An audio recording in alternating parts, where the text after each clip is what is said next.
Fresh clashes have broken out around South Sudan's second largest city of Malakal. Sporadic fighting between the rebels and government forces did break out in that very city about a week ago, and that forced officials to close the airport there. There is no official figure on the number of casualties just yet. This is the latest, however, in the struggle for the rebels to recapture the capital of the oil-producing Upper Nile region. According to the military, the rebels have been taking advantage of the government's decision not to wage an offensive against them. That, of course, is in line with the South Sudanese government's efforts to implement the 2015 peace deal. Let's get the latest details on what's going on up there. Patrick Oyet joins me now on the line from Juba in South Sudan. That's the capital of the country, of course. Patrick, what exactly is the government's reaction to these clashes that we're hearing about? Well, there have been numerous reports, of course, of clashes in Upper Nile, but the government spokesperson, who is also South Sudan's Minister of Information, has denied that there is any clashes in Malakal. He says the security situation in the country is normal, and that incidents being reported as clashes are actually criminal activities that the government is working to address. There are also reports that opposition forces that were under Riek Machar, that is the former vice president, are further divided in the oil-rich Upper Nile, with some groups now operating on their own, and sometimes these groups even fight among themselves. But the latest now is that the United Nations mission in South Sudan, which runs the protection of civilian sites in Malakal, is reporting of an outbreak of fighting between government and opposition forces around Malakal, and it says the situation in Malakal is tense, with many residents abandoning their homes. UN says it is continuing to patrol in Malakal town, indicating that the fighting is actually outside the town of Malakal. There was also... We'll leave it there for the time being. That, of course, was Patrick Oyet live from Juba. I do apologize for the quality of that particular phone line. The government in South Sudan obviously characterizing this as a case of criminal activity and not one of renewed civil war. Let's dig a little deep into this story. I'm now joined in studio by the African Affairs analyst, Michael Irunga. Thank you for your time. These fresh clashes in Malakal, and we keep hearing about these stories, especially over the last week. Where does this leave the peace process? I think in shambles, and thanks for having me.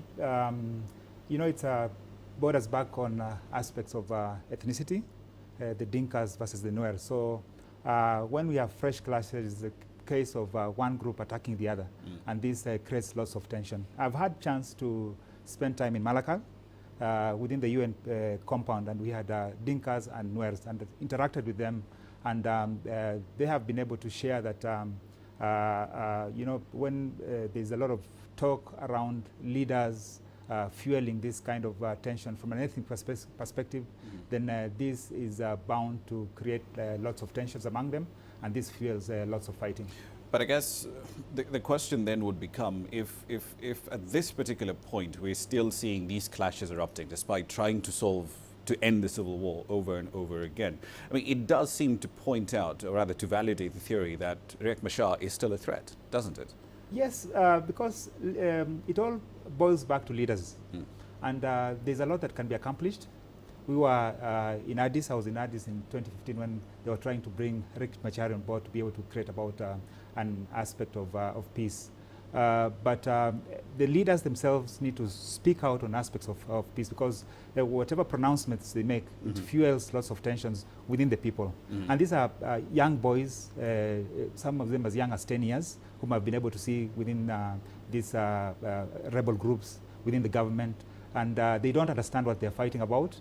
A lot of these people are just vulnerable. So the leaders, if they took it upon themselves to say, we need a stop to this, that can be attained. But then Salva Kiir and Riek Machar need to be able to understand the wider good in terms of being able to clamor for peace, and reach out to their people who are really suffering in their millions.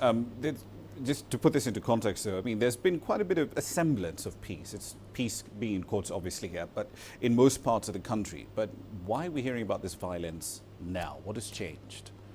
I think lack of respect for the agreement that has been signed. They bring people together in big hotels, a lot of good discussions around what needs to be done in terms of moving forward, bring Riek Machar on board, but then lack of proper genuineness. I think they need to be able to look at these documents and look, especially be able to view the suffering of the people who are vulnerable out there in the field. I think if there is that kind of genuineness by the leaders, then that step will be made. But otherwise, this will continue being cyclical. which is the same thing, DRC and so forth, and then now this young nation that has a lot of potential, but very, very unfortunate that this is being sustained. Right, quite disappointing news coming out there. Thank you for your time.